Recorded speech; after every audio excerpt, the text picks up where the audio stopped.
O Senhor esteja convosco. Ele está no meio de nós. Proclamação do Evangelho de nosso Senhor Jesus Cristo segundo São Lucas. Glória a vós, Senhor.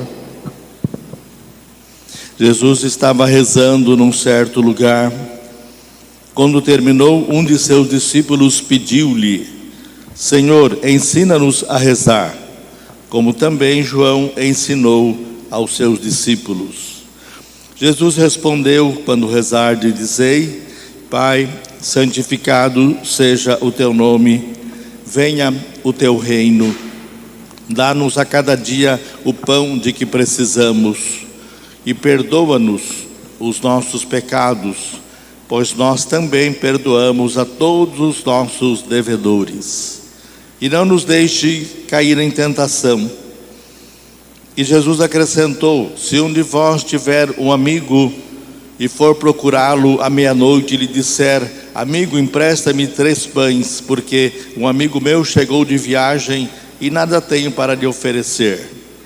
E se o outro responder lá de dentro: não me incomodes, já tranquei a porta e meus filhos e eu já estamos deitados, não me posso levantar para te dar os pães, eu vos declaro, mesmo que o outro não se levante para dá-los porque é seu amigo, vai levantar-se ao menos por causa da impertinência dele e lhe dará quanto for necessário.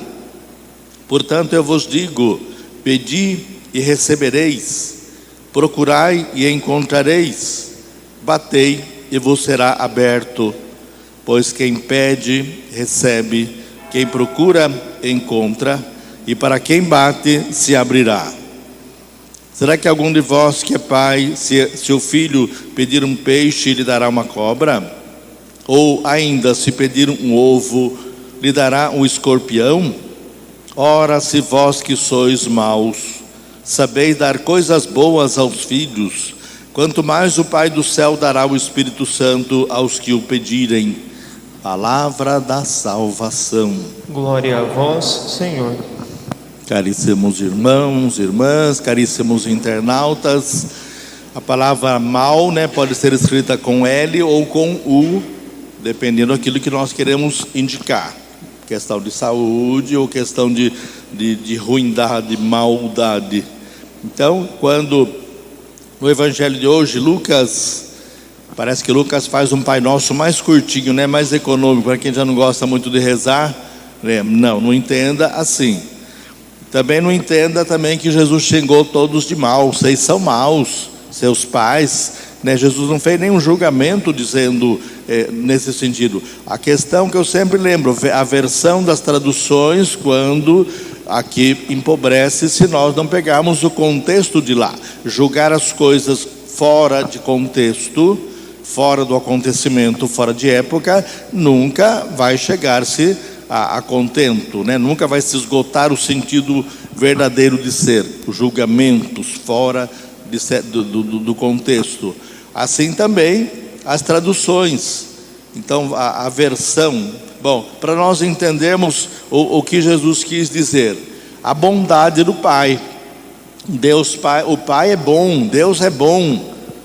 Os homens enfiam ideologias más, querendo referir a Deus, trechos bíblicos de tempo dos juízes, coisa parecida assim, que castigava, que matava. Quer dizer, em nome de Deus se fazia isso, não Deus que fazia isso.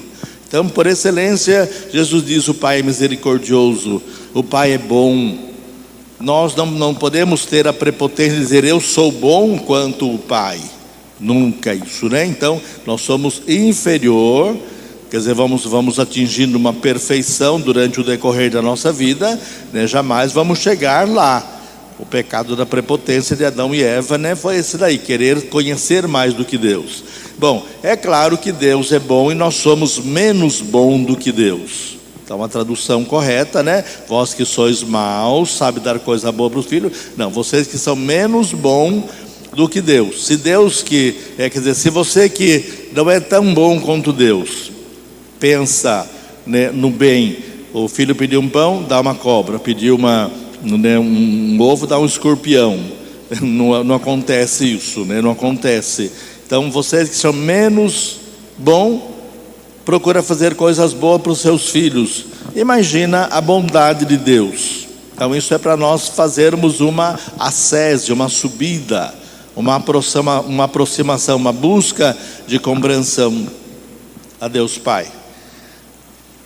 O tema de hoje, né, se nós assim pegarmos o substrato da mensagem, antecipando um pouquinho, dia 26, dia dos avós, né? Não vai esquecer dos avós, hein? Dia 26, né? Terça-feira, dia na Padroeira Santana, né? Nossa arquidiocese, feriado lá em Botucatu também.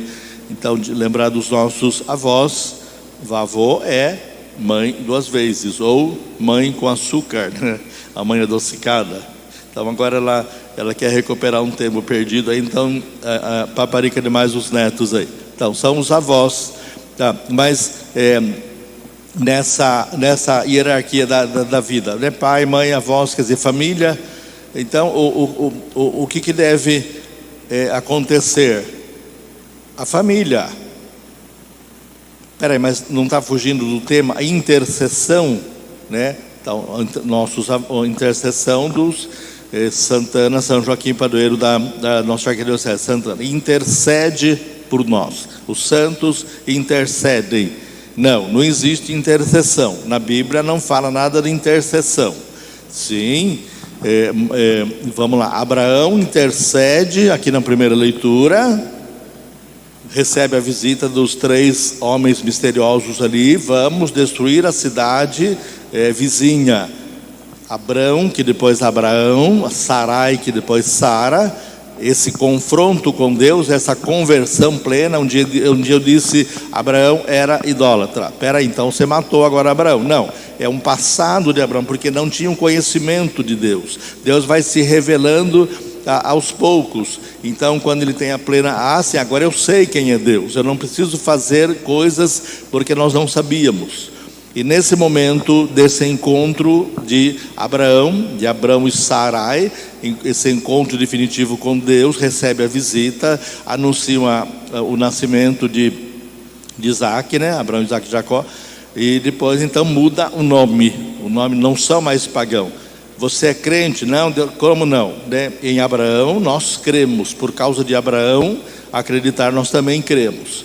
Então essa intercessão, se achou graça, permita que eu sirva, né? A bondade, hospitalidade de Abraão com aqueles 3 homens, prefigurando a Santíssima Trindade. Me expliquem outra coisa se vocês souberem, até então não dá. Então Abraão vai conversando com eles. Vocês vão destruir a cidade, eu tenho parentes ali, né? Lá os parentes eu tenho, pode ser que a cidade toda não esteja perdida, pode ser que tenha povoados, pequenos povoados, pode ser que ali tenha 50 justos. E o Senhor diz, bom, se tiver 50 justos, eu não vou destruir a cidade, né? Por causa de um pouco que intercede, que faz, que reza ou que ora, né? Por um pouco que tem um conhecimento de Deus, que pode também levar os outros a uma conversão. Por causa desses 50, eu não vou destruir todos, quer dizer, o pecado não vão pagar. Mas na hora que ele vai indo embora, né? Abraão fala, mas pode ser que não tenha 50. Perceberam então a intercessão? É 50, é 40, é 20. Finalmente, que o Senhor não se irrite se tiver somente 10. Tá bom, se tiver 10. Eu creio que Abraão chegaria no 7. Vamos parar por aqui no 10. Porque o 7 é o número do mentiroso. É o número da mentira, né? O número 7, é isso que o povo diz? Pelo menos acho que do pescador. Eu peguei 10. 10 não exagera, vá. Então vale 5, mas 5 é muito pouco. Tá bom, então 7. É uma intermediação, né? O número da mentira, mas não é. O número 7 é o número da perfeição. O número do 7 donos do Espírito Santo, os 7 sacramentos, os 7 dias do Criador criando a terra. Então o 7 tem todo o significado ali, né? Abraão teria chegado ali 7. Será que tem 7, o número da perfeição? O 6, o número 6 não é o 6. Os 6 vão dar, não. O número 6 é o número próximo da perfeição. 6 vezes 2 dá os 12, né? Então a numerologia na teologia, né? Não nas outras coisas. Portanto, então, o que nós chegamos à conclusão? As cidades foram destruídas? Foram. Então não tinha 10, não tinha 7, não tinha a perfeição ali. Mas Deus foi cedendo, a paciência de Deus.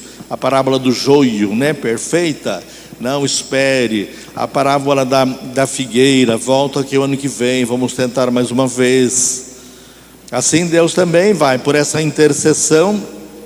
Maria nas bodas em Caná da Galileia, Moisés no Monte Sinai, o teu povo se corrompeu. Senhor, não é o meu povo, Senhor, é o teu povo que o Senhor libertou do Egito. E se o Senhor abandonar, vão dizer, bem feito, seguiram um Deus que não existe e morreram no deserto. E Deus fala, é verdade, tá, vamos refazer então a aliança. Quer dizer, é um Deus que tem paciência, é um Deus que persevera, né? É um Deus que faz caminhada, que faz história na nossa vida. Deus está distante? Não, nós desvirtuamos totalmente o sentido da vivência da fé e agora culpamos Deus. Nós não rezamos mais. Então os discípulos pedem para Jesus, ensina-nos a rezar. O modelo que Lucas nos apresentou aqui do Pai Nosso não é um Pai Nosso menor. O Pai Nosso tradicional que nós conhecemos também não é a oração que finaliza todas as orações. O Pai Nosso é o roteiro para a oração. Você pode passar o dia inteiro fazendo um retiro e utilizar uma única vez do Pai Nosso. E fez e rezou. E outro pode dizer, não, eu rezei 5.000 Pai Nosso hoje. Será que... Não, Deus nem escutou, porque você disparou, que nem carroça velha sem freio. O Pai Nosso, então, o que Jesus diz? Quando você for rezar ou orar, Jesus rezava ou Jesus orava? Não sei, ele estava perante o Pai. Rezar ou orar é estar perante o Pai, é estar perante Deus, estar frente a frente com Deus, na sua miséria, na sua intimidade, na sua grandeza, na sua soberba, na sua fé. Nós distinguimos pessoas, eu prefiro ficar com esse grupinho aqui, é mais meu, né? A gente fala assim, esse é dos nossos. Então nós já discriminamos pelo estado de ser de cada um, maneira, né, de agir, de querer as coisas imediato, de pensar e já reagir. Então nós já discriminamos por aí. Deus aceita a oração de todos, sem colocar limite para cada um. Mas Ele quer que a oração ou que a reza sua seja profunda. Então quando você rezar, diga, Pai, santificado seja o teu nome. A novidade, Deus ensina, Jesus fala que nós podemos chamar a Deus de Pai também, né? Então antigamente não pode falar o nome de Deus, tem que falar, pronunciar um som lá, né? Que não dá para traduzir. Não, é Javé, não é Javé, é Jeová, não é Jeová. Então Yafet também não é. É um som, é uma expressão em Deus. Então eu expresso que eu estou em Deus, sem precisar falar. Não, Jesus fala, não, para com essas coisas, pode chamar Deus de Pai, né? O Kyrios, não o Pai da terra, mas o Kyrios. Então diga ali, Pai, santificado seja o teu nome. Claro, eu sei que o nome de Deus não é, nós não entendemos a palavra santo. Santo parece que é só a imagem, né? A imagem do santo. Santificar é desvincular, é desmembrar a matéria do espírito, é sair da terra e viver a realidade espiritual, a realidade teológica. Então quando eu falo santificado, eu lembro que Deus é grande, é bom, está no céu, mas está aqui também. E não a mistura que nós fazemos. Ai meu Deus, ai Deus me acuda, ai Jesus, bateu, deu uma martelada no dedo, ai por que Deus não segurou o martelo? Quer dizer, Deus está misturado demais na nossa vida, né? Desvirtuamos, perdemos o sentido de Deus. Ainda pior de tudo, aqueles que, né, uma maneira de confortar as pessoas, Deus quis assim. Peraí, Deus quis que você bebesse, fumasse, fizesse extravagância, pegasse um volante aí e matasse lá a pessoa, capotasse, caísse e depois então a vontade de Deus está ali, cuidado, né? Então santificar o seu nome é tirar desse mundo materializado demais. Então, diga então, santificado seja o teu nome, venha o teu reino. Eu preciso do reino. O reino é o futuro, o reino é a eternidade.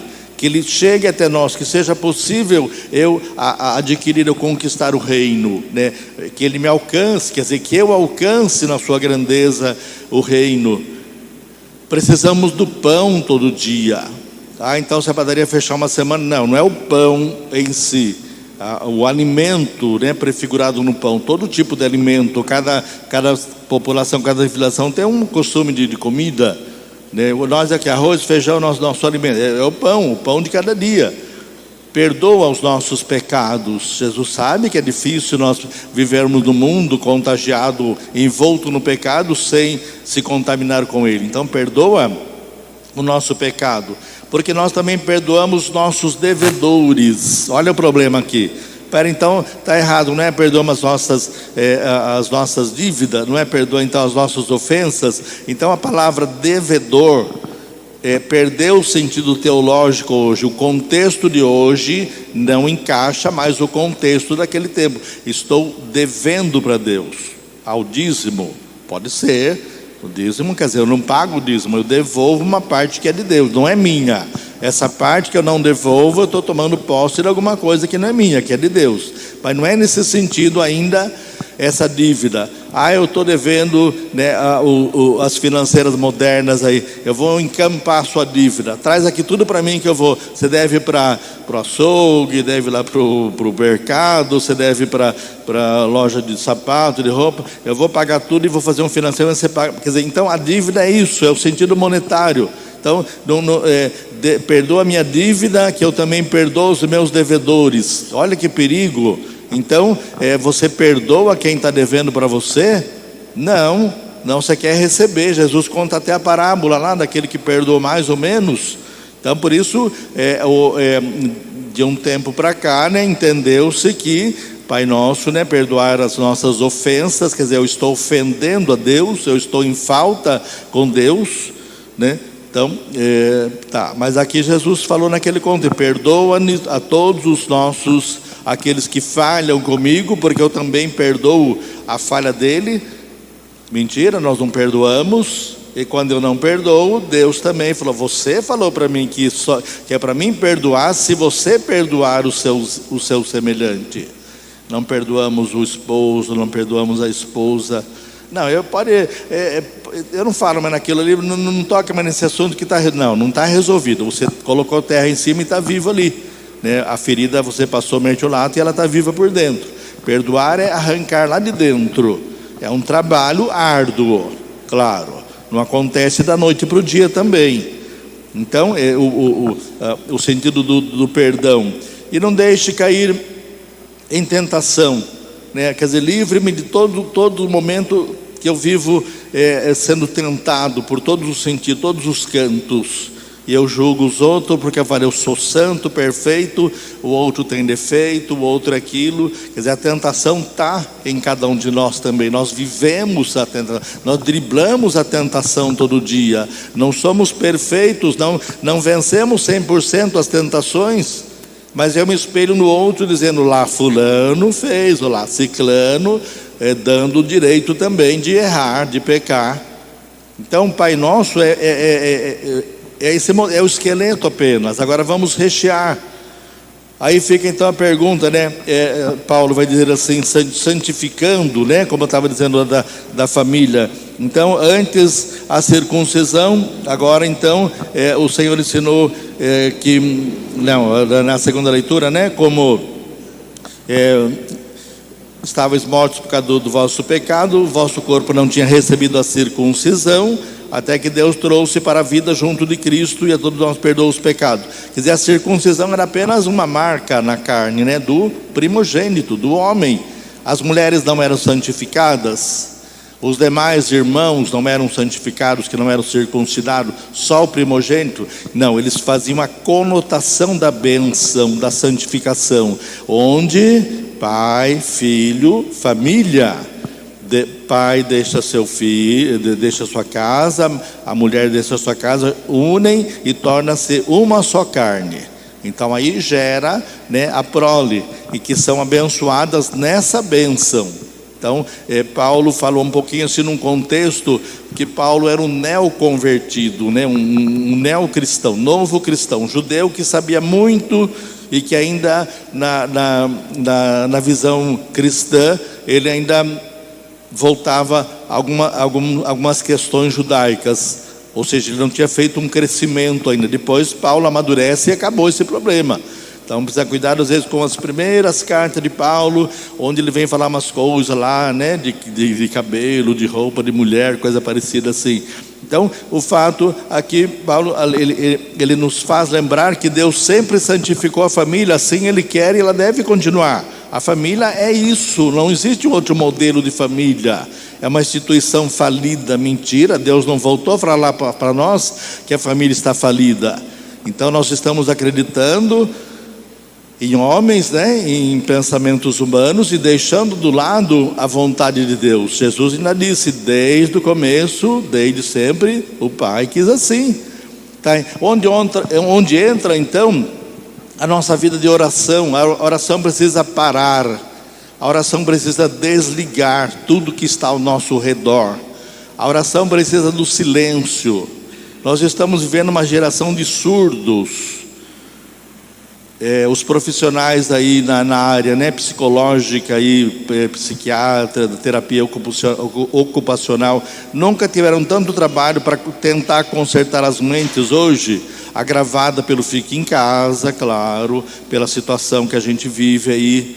E também outra especialidade que acho que deve estar aí, né, até faltando, é médico de ouvidos, né, ou otorrino, mais especificamente ouvido. A geração surda, a gente não fala no mesmo tom, a gente tem que falar alto porque a geração está surda, estão ensurdecendo, porque primeiro enfiam aqueles fones de ouvido, aqueles fones dentro do ouvido que joga um som eletrônico dentro do tímpano, que vai formando um calo lá, né, que vai dificultando a audição. Então já não escuta com perfeição. Andam pelas ruas como se fossem zumbi. A gente até assusta, olha quem está falando aqui atrás de mim, né? Não, está lá com um fone de ouvido falando sozinho, conversando com alguém, né? Então vivemos no mundo do barulho. Não suporta o silêncio, a humanidade não suporta mais o silêncio. Ali no fundo da casa paroquial mudou uma família, sei lá, que é um cachorro que late 24 horas por dia, noite e dia, 2, 3 cachorros. Tá bom, esse é o problema de muitas casas por aí também, quintais espremidos, né?